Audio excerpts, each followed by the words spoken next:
રહેશે આપના હાથોથી તેઓના મકાનની ચાવી અત્યારે તેઓને અર્પણ થઈ રહી છે। ધન્યવાદ। મહિલા હેડ કોન્સ્ટેબલ વર્ષાબેનને આમંત્રિત કરીશું। ગોડાદરા પોલીસ સ્ટેશનના વર્ષાબેન મોહનભાઈ આપ મંચ પર આવી અને આપની ચાવી માનનીય નાયબ મુખ્યમંત્રી શ્રીના વરદ હાથોથી પ્રાપ્ત કરી રહ્યા છો। આપણે બધા જ તાળીઓ સાથે આ પળોને આવકારીશું। Police constable Amit Kumar Rameshchandra Udhna police સ્ટેશનથી આપ આવો છો। આપને પણ આપના મકાનની ચાવી આ મંચ ઉપરથી અર્પણ થઈ રહી છે। માનનીય સંસદ સભ્ય શ્રી મુકેશભાઈ દલાલ સાહેબના વરદ હાથોથી આપને આ ચાવી અત્યારે પ્રાપ્ત થઈ છે। આપને પણ અનેક અનેક અભિનંદન આપના મકાન માટે। અને હવે હેડ કોન્સ્ટેબલ મહેન્દ્રભાઈ અમૃતલાલ ઉત્તરાયણથી તમે અત્રે ઉપસ્થિત છો। તમને પણ તમારા મકાનની ચાવી અત્યારે આ સમારોહ અંતર્ગત પ્રાપ્ત થઈ રહી છે। પરિવાર સાથે તમે અહીંયા ઉપસ્થિત છો। વર્ષ 2012 થી સુરત શહેર પોલીસ કર્મચારીઓની સમૃદ્ધિ ધિરાણ અને ગ્રાહક સહકારી મંડળી કાર્યરત છે। માનનીય નાયબ મુખ્યમંત્રી શ્રી હર્ષભાઈ સંઘવી સાહેબ, માનનીય પોલીસ કમિશનર સાહેબના માર્ગદર્શન હેઠળ બેંક સાથે સંકલન કરી ફક્ત એક જ માસમાં 252 પોલીસ કર્મીઓને અલગ અલગ હેતુસર 11 કરોડ 22 લાખનું ધિરાણ થઈ રહ્યું છે, જેમાં પ્રતિક રૂપે અત્યારે આપ શ્રી ચેક અર્પણ કરવા જઈ રહ્યા છો। ગુજરાત પોલીસ અને સુરત શહેર પોલીસની ઐતિહાસિક પળો પ્રથમવાર આ બની રહ્યું હોય। અલ્પેશભાઈ ગામી હેડક્વાર્ટર દીકરીના અભ્યાસ માટે તમને ₹5 લાખની લોન અત્યારે પ્રાપ્ત થઈ। અન્ય એવા હસમુખભાઈ ઝીંગાડા તમને મંચ પર આમંત્રિત કરીએ છીએ। હજીરા ખાતેથી આપ અહીંયા આવો છો। પત્નીની સારવાર માટે ₹5 લાખનું લોન ધિરાણ આપને પ્રાપ્ત થઈ રહ્યું છે। ત્યારબાદ ચુનીલાલ વસાવા ટ્રાફિક શાખામાંથી આપ આવો છો। મકાનના સમારકામ માટે ₹5 લાખનું લોન ધિરાણ ચુનીલાલ વસાવા આપને પ્રાપ્ત થઈ રહ્યું છે। અને હવે કાજલબેન પરસોત્તમભાઈ ઈચ્છાપુર ખાતેથી આપ ઉપસ્થિત છો। આપના લગ્ન માટે ₹3 લાખનું લોન ધિરાણ કાજલબેન તમને પ્રાપ્ત થશે। અત્યારે ચુનીલાલ વસાવા ₹5 લાખનું લોન ધિરાણ અને હવે કાજલબેન પરસોત્તમભાઈ આપશ્રીના લગ્ન માટે ₹3 લાખ લોન ધિરાણ આપને પ્રાપ્ત થયું છે। ધન્યવાદ આપ સૌનું। ચાવી અને ધિરાણ અર્પણ કરવા માટે આપનું સ્થાન સંભાવતા સાદર વિનંતી કરીશું। માનનીય નાયબ મુખ્યમંત્રી શ્રી હર્ષભાઈ સંઘવી સાહેબ આપશ્રીને આપ સાહેબના ઉદ્બોધન માટે નિમંત્રણ છે।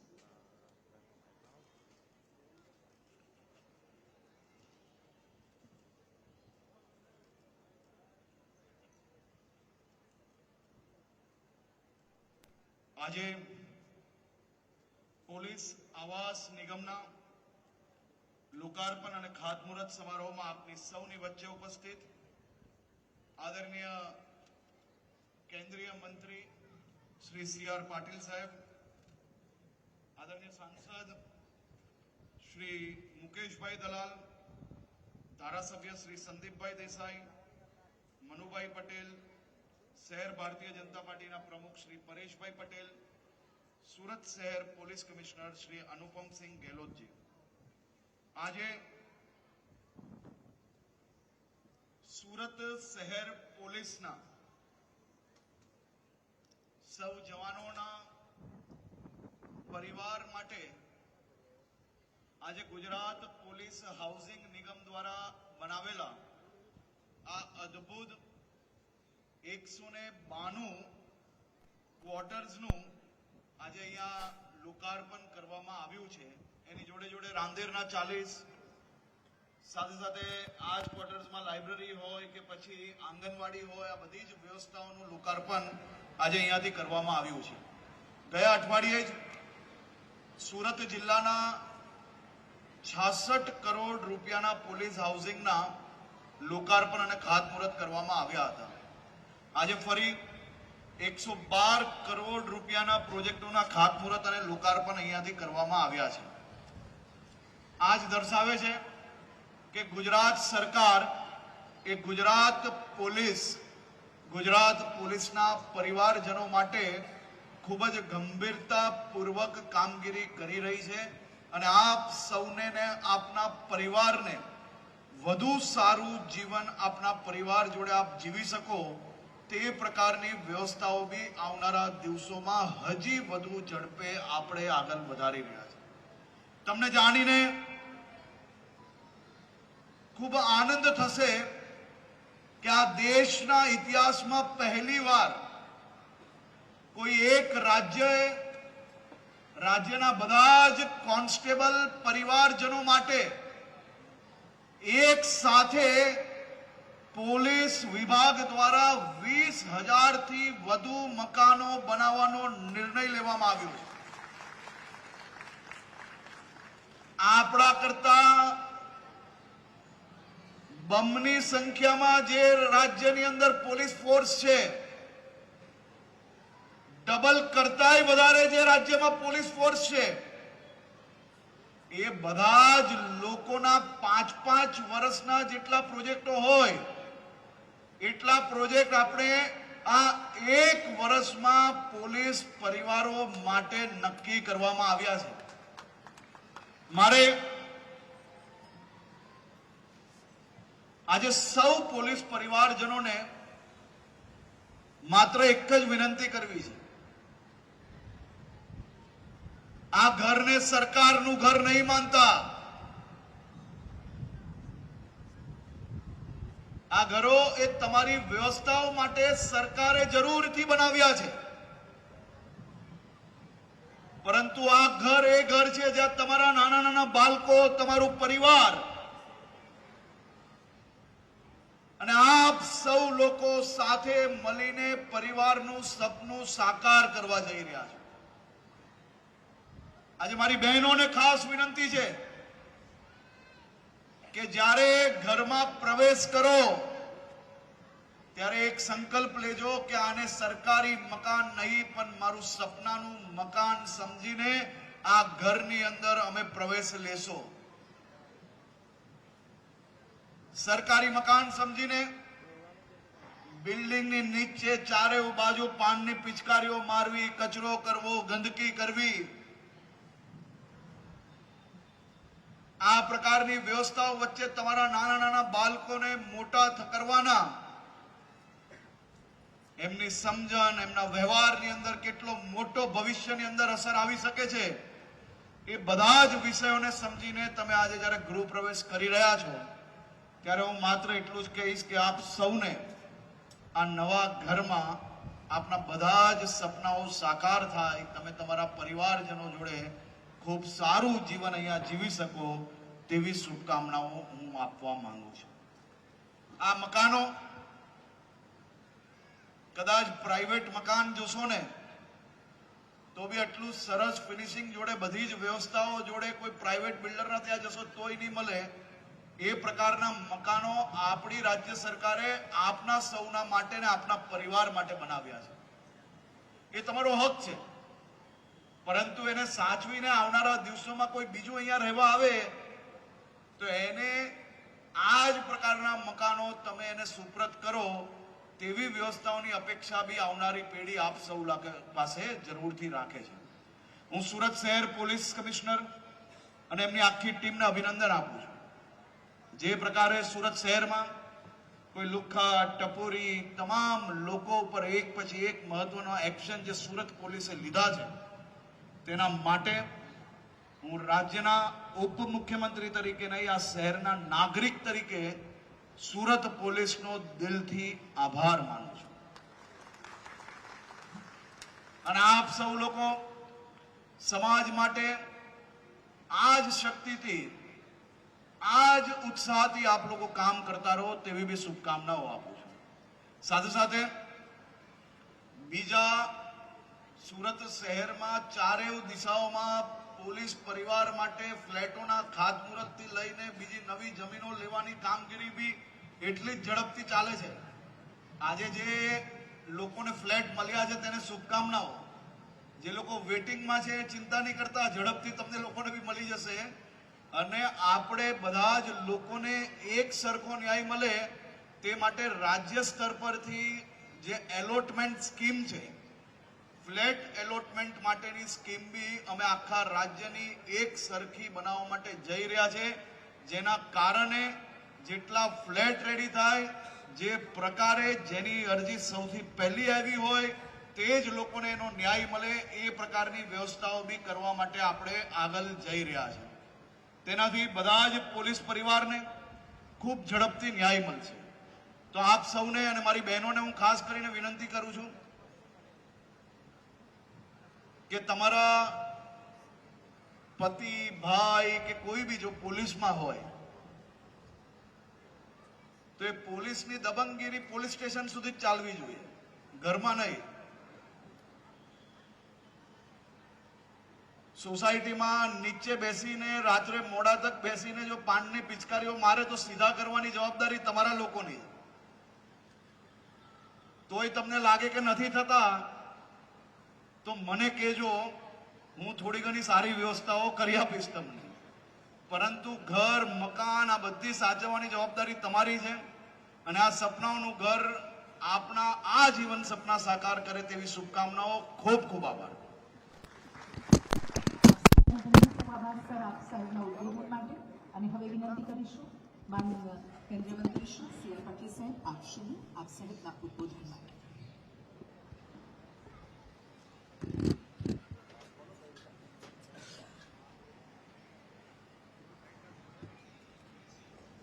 પોલીસ કર્મચારીઓ માટેના આવાસના લોકાર્પણના આજના કાર્યક્રમમાં આપણી વચ્ચે ઉપસ્થિત ગુજરાત રાજ્યના ડેપ્યુટી સીએમ શ્રી હર્ષભાઈ સંઘવીજી, અમારા સાથી સાંસદ શ્રી મુકેશભાઈ દલાલ, ધારાસભ્ય શ્રી સંજયભાઈ દેસાઈ, શ્રી મનોભાઈ પટેલ, સુરત શહેર ભારતીય જનતા પાર્ટીના પ્રમુખ શ્રી પરેશભાઈ પટેલ, સુરત પોલીસ કમિશનર શ્રી ગેહલોતજી, સૌ અધિકારીઓ, સૌ કર્મચારીઓ, સૌ આમંત્રણને માન આપીને પધારેલા સૌ ભાઈઓ બહેનો, આપ સૌને પ્રણામ.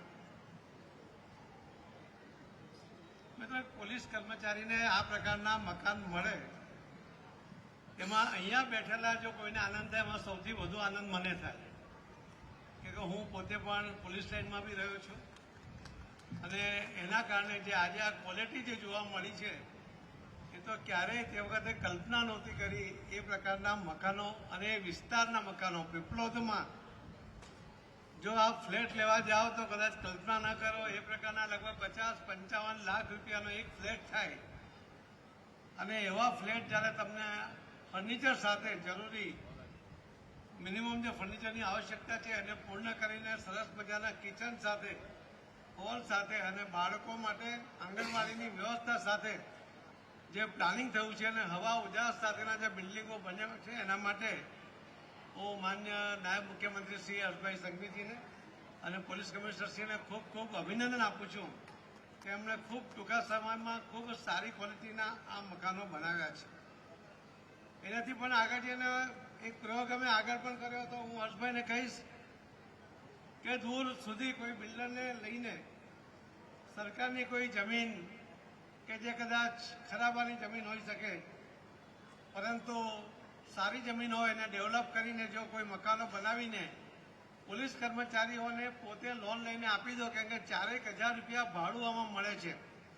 માનો કે 10-12 લાખ રૂપિયાનો જો ફ્લેટ થાય અને 8-6 લાખ રૂપિયાનો જો હપ્તો બેંકનો આવે તો બેંકમાંથી પણ 100% લોન મળે. એમાં જે ભાડાના પૈસા સરકાર તમને આપે 4,000 રૂપિયા પ્લસ તમે થોડા પૈસા ઉમેરો તો તમારું પોતાનું મકાન થઈ જાય. અમે આ એક પ્રયોગ કર્યો હતો ભાવિ દર્શન વખતે લગભગ 856 ફ્લેટ તે વખતે બનાવ્યા હતા. ઘણા બધા પોલીસ કર્મચારી એમાંથી એ મકાન લીધા અને એમાં એની કિંમત તે વખતે ફક્ત 2.5 લાખ રૂપિયા હતી અને આજે એની કિંમત લગભગ 80 લાખ રૂપિયા થઈ ગઈ છે. તો આ એક પોતાના મકાનની પણ વ્યવસ્થા માટેનું પ્લાનિંગ જો તમે સાથે મળીને કોઈ બિલ્ડરને આગળ લાવીને કે જે સારું પ્લાનિંગ કરી શકે અને બેંક પણ 100% ઓછા વ્યાજની લોન આપી શકે, કેમ કે સરકારી કર્મચારી છે એટલે બેંક પગારમાંથી ડાયરેક્ટ જો એના પૈસા કપાતા હોય તો એને ચોક્કસ પૈસા મળે અને એમાંથી લગભગ અડધા ઉપરના પૈસા તો ભાડામાંથી સરકાર જ ચૂકવી દે તમારા પોતાના મકાનમાં રહો એટલે.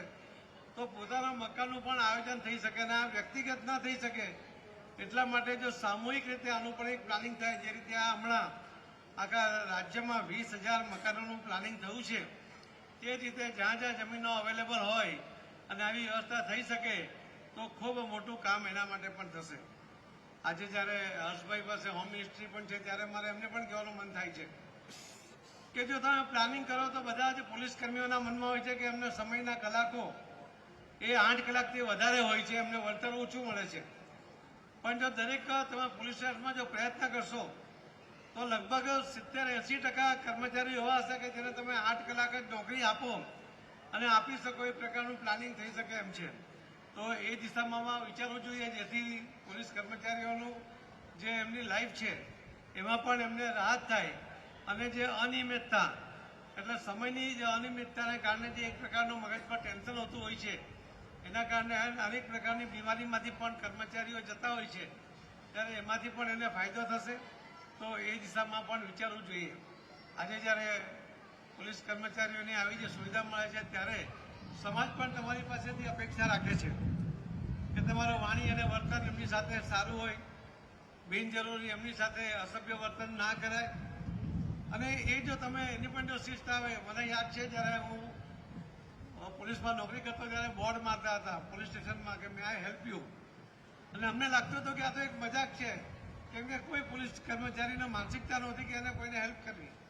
પરંતુ આજે જ્યારે સમય બદલાયો છે, ત્યારે ધીરે ધીરે પોલીસ કર્મચારીઓ પણ પોતાની જવાબદારીની સાથે સાથે પોતાના અધિકારની સાથે આપણી ફરજો પણ એમને યાદ છે, અને એટલા માટે અસભ્ય વર્તન કરવાની જે પહેલાં એ હતી ફરિયાદો હતી એમાં પણ ઓછી થઈ છે. તો એમાં પણ વધુ જો સારું વર્તન કરીને જે પોલીસની ઇમેજ છે એમાં સુધારો કરવા માટે પણ પ્રયત્ન કરવો જોઈએ. હું તો ઘણીવાર ઉદાહરણ પણ આપું છું કે બોર્ડર ઉપરના સૈનિકો એ પણ દેશના દુશ્મનોથી આપણા દેશનું રક્ષણ કરે છે, એ પણ ખાખી પહેરે છે, પણ એમના પ્રત્યે લોકોને માન છે. જ્યારે તમે પણ ખાખી પહેર્યા પછી દેશના અંદરના જે ગુનેગારોથી દેશના લોકોનું તમે રક્ષણ કરો છો, ત્યારે તમે પણ એટલું જ મોટું કામ કરો છો, છતાં પોલીસ પ્રત્યે લોકોને નફરતની ભાવના કેમ છે? તો આ નાના મોટા જે બનાવો વર્ષોથી જે ચાલતા આવ્યા છે, જે અપમાનિત કરવાનો પ્રયત્ન, એના કારણે એમને જે પોલીસ કર્મચારીઓનું વર્તન, એના જ કારણે આખો ડિપાર્ટમેન્ટ બદનામ હોય છે. ત્યારે એમાં પણ સુધારો લાવવાનો પ્રયત્ન જો તમે બધા સંકલ્પ કરશો તો ચોક્કસપણે ખૂબ મોટો ફાયદો એનાથી થશે. ઓછા માનવબળ સાથે એટલે ઓછું કર્મચારીઓનું બળ છે, છતાં પણ આટલી મોટી કન્ટ્રી એટલે આટલા મોટા રાજ્યોમાં તમે લગભગ 1 લાખ પોલીસ કર્મચારી આખા રાજ્યમાં છે, અને આખા રાજ્યનું 5.5-6 કરોડ લોકોનું રક્ષણ તમે કરવાની જવાબદારી લો છો, તો પ્રમાણમાં સ્વાભાવિકપણે તમારી જવાબદારી વધતી હોય છે. પણ સફળતાપૂર્વક તમે જ્યારે આ કામ કરી રહ્યા છો ત્યારે એને ફાઇન ટ્યુનિંગ કરીને જો વધારે સારી રીતે કરવાનો પ્રયત્ન કરશો, તો મને લાગે છે કે આવનારા દિવસોમાં સમાજ પણ તમને સ્વીકારીને સમાજ પણ આમાં મદદરૂપ થવાનો પ્રયત્ન કરશે. ફરીથી જેમને આ મકાનો મળ્યા છે એમને હું ખૂબ ખૂબ અભિનંદન આપું છું. આજે તમે સરકારી મકાનની અંદર પ્રવેશ કરો છો. હવે જે તમારી પાસે 25-30 વર્ષ બાકી હશે કે સર્વિસની બાકી હશે, એટલા વર્ષ તમને હવે આ જ મકાન એ મળે એટલે તમારું પોતાનું મકાન છે એવું સમજીને વાપરજો. એવું જે હોમમંત્રી હોમ મિનિસ્ટરે જે કહ્યું છે એને પણ ધ્યાનમાં રાખજો કે તમે જ્યારે પાછા જાઓ અથવા ખાલી કરીને જાઓ ત્યારે પોતાના મકાનમાં જાઓ, એવી શુભેચ્છા તો છે, પણ આ મકાનની જાળવણી પણ પોતાના મકાનની જેમ કરો એવી પણ તમને વિનંતી છે. આવા સરસ મકાનો ગેસની સગવડ સાથે, આંગણવાડીની સગવડ સાથે, હવા ઉજાસ સાથે આવા સરસ મકાનોનું આયોજન એ તો ક્યારેય કલ્પના નહોતી, એ પ્રકારનું આયોજન કર્યું છે. એટલા માટે હું હર્ષભાઈ સંઘવીજીને અને પોલીસ કમિશનરશ્રીને ખૂબ ખૂબ ધન્યવાદ આપું છું. અને હવે જે બાકીના લોકો રહ્યા છે એના માટે પણ જો પ્લાનિંગ થાય તો જલ્દી એમને પણ પોતાના મકાન મળે અને સારી ક્વોલિટીના મળે એવી એવો મને વિશ્વાસ છે. ખૂબ ખૂબ ધન્યવાદ. ભારત માતા કી જય. સાહેબ શ્રી આપની શુભકામનાઓ માટે અને આપના શબ્દો માટે આપનો પણ ખૂબ ખૂબ આભાર. અને હવે આભાર દર્શન માટે આમંત્રિત કરીશું શ્રી કરણરાજ વાઘેલા સાહેબ આપશ્રીને, અધિક પોલીસ કમિશનર શ્રી ગ્રાન્ટ. કેન્દ્રીય મંત્રી શ્રી સી આર પાટીલ સાહેબ, ગુજરાત રાજ્યના નાયબ મુખ્યમંત્રી અને પોલીસ પરિવારના મોભી અને વડીલ